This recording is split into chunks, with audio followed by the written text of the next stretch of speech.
uncertainty and suspicion. It was better, he thought, to negotiate with his demon.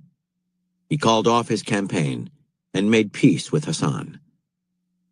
Over the years, as the Ismailis' political power grew and the sect expanded into Syria, its killers became almost mythic. The assassins had never tried to escape.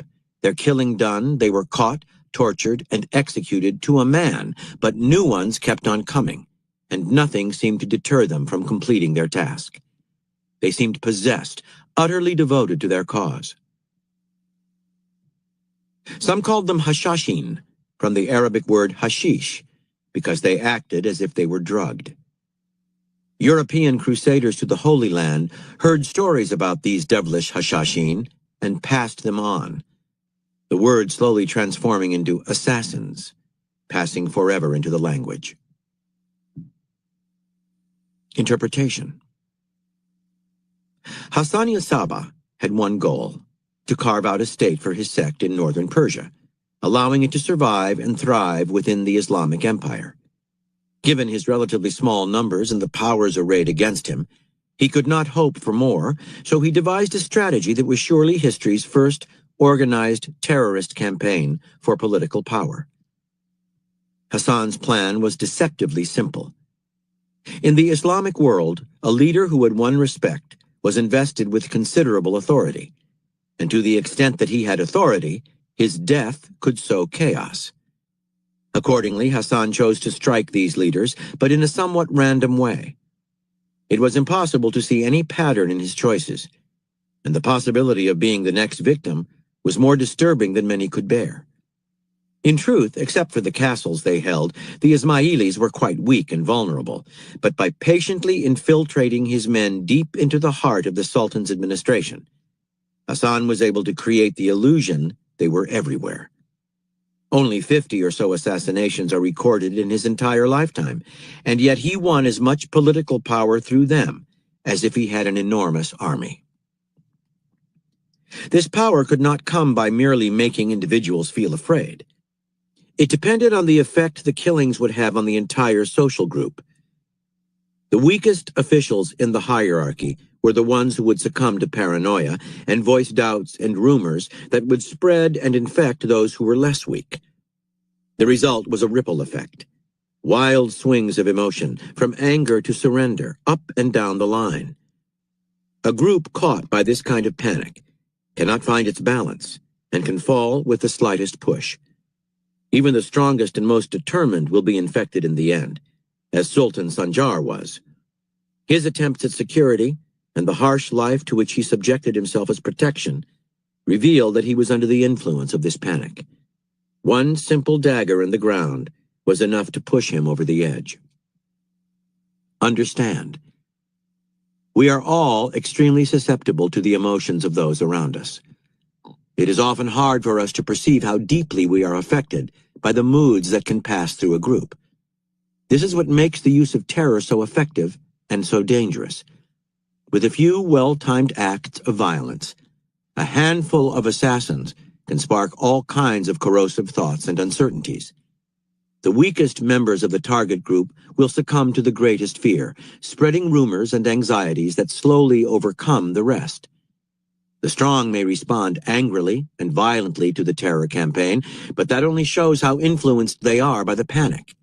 They are reacting rather than strategizing, a sign of weakness, not strength.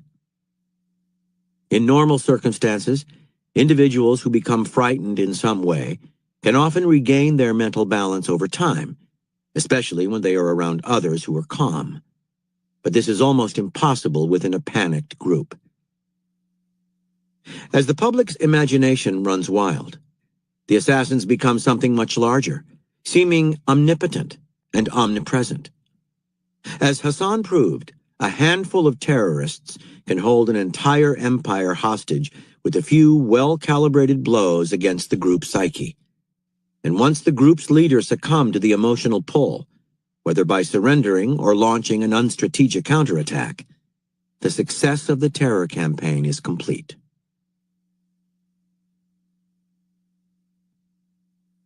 An Arab proverb. Victory is gained not by the number killed, but by the number frightened. Keys to warfare. In the course of our daily lives, we are subject to fears of many kinds. These fears are generally related to something specific. Someone might harm us. A particular problem is brewing. We are threatened by disease or even death itself. In the throes of any deep fear, our willpower is momentarily paralyzed as we contemplate the bad that could happen to us. If this condition lasted too long or were too intense, it would make life unbearable. So we find ways to avoid these thoughts and ease our fears. Maybe we turn to the distractions of daily life, work, social routines, activities with friends. Religion or some other belief system, such as faith in technology or science, might also offer hope. These distractions and beliefs become the ground beneath us, keeping us upright and able to walk on without the paralysis that fear can bring. Under certain circumstances, however, this ground can fall away from under us, and then there is nothing we can do to steady ourselves. In the course of history, we can track a kind of madness that overcomes humans during certain disasters: a great earthquake, a ferocious plague, a violent civil war. What troubles us most in these situations is not any specific dreadful event that happened in the recent past. We have a tremendous capacity to overcome and adapt to anything horrible. It is the uncertain future, the fear that more terrible things are coming, and that we might soon suffer some unpredictable tragedy. That is what unnerves us. We cannot crowd out these thoughts with routines or religion. Fear becomes chronic and intense, our minds besieged by all kinds of irrational thoughts. The specific fears become more general. Among a group, panic will set in. In essence, this is terror, an intense, overpowering fear that we cannot manage or get rid of in the normal way. There is too much uncertainty. Too many bad things can happen to us. During World War II, when the Germans bombed London, psychologists noted that when the bombing was frequent and somewhat regular, the people of the city became numb to it. They grew accustomed to the noise, discomfort, and carnage. But when the bombing was irregular and sporadic, fear became terror. It was much harder to deal with the uncertainty of when the next one would land. It is a law of war and strategy that in the search for an advantage, anything will be tried and tested. And so it is that groups and individuals, seeing the immense power that terror can have over humans, have found a way to use terror as a strategy. People are crafty, resourceful, and adaptable creatures.